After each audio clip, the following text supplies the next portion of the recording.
लब्बैक लब्बैक लब्बैक या रसूल अल्लाह। ताजदार ख़त्म नबूवत जिंदाबाद जिंदाबाद। मन सब्बा नबिय्यन फ़क़्तुलूहु। तमाम दोस्त जो मेरे साथी हैं तहरीक लब्बैक या रसूल अल्लाह के, ये बात ज़हन नशीन कर लें कि किसी भी अफवाह पर आपने कान नहीं धरना।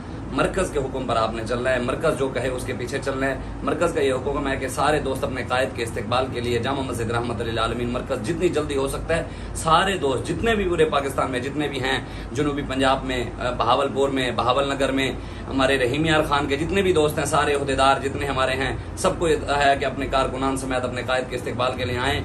और एक हमने तारीखी इस्तिकबाल करना है कि दुनिया देखेगी कि अपने कायद के साथ कितनी मोहब्बत करते हैं। अल्लामा इकबाल कहते हैं ना, कलंदराना अदाएं सिकंदराना जलाल, ये उम्मतें हैं जहां में बरहना शमशीरें। तो हमारा कायद आ रहा है तो उसकी अदा कलंदराना आपने देख लिया है, तो इंशाअल्लाह जिनके मुखड़े को देखने के लिए हम बेताब हैं, इंशाअल्लाह वो जल्द आ रहे हैं। सारे दोस्तों को मैं पैगाम देना कि जितने भी सारे दोस्त हैं सराकी इलाके दे, बहावलपुर, रहीम यार खान, लोधरा, तेरे बहावल नगर, मुल्तान, जितने भी शूजाबाद, जलालपुर, सारे जितने भी दोस्त हैं तहरीक लब्बैक या रसूल अल्लाह दे, कहीं भी अफवाह दे कान नहीं धरने, कहीं दी गाल नहीं सुनी अपने कान नहीं। जो मरकज दा ये हुक्म है कि सारे दोस्त तहरीक लब्बैक या रसूल अल्लाह दे सारे ओहदेदार, सारे कारकुनान अपने कायद दे इस्तिकबाल वास्ते जामा मस्जिद रहमतुल लिल आलमीन पहुंचो ते अपने कायद दा इस्तिकबाल इहो समा करने के दुनिया जिवें मीनारे पाकिस्तान है दुनिया दे वाद पटीज गए हैं, इवें ही लाहौर दे विच असां इस्तिकबाल करने पूरी दुनिया दे मुंह खोल बने कि अपने कायद नाल कितना प्यार करने। लब्बैक लब्बैक लब्बैक।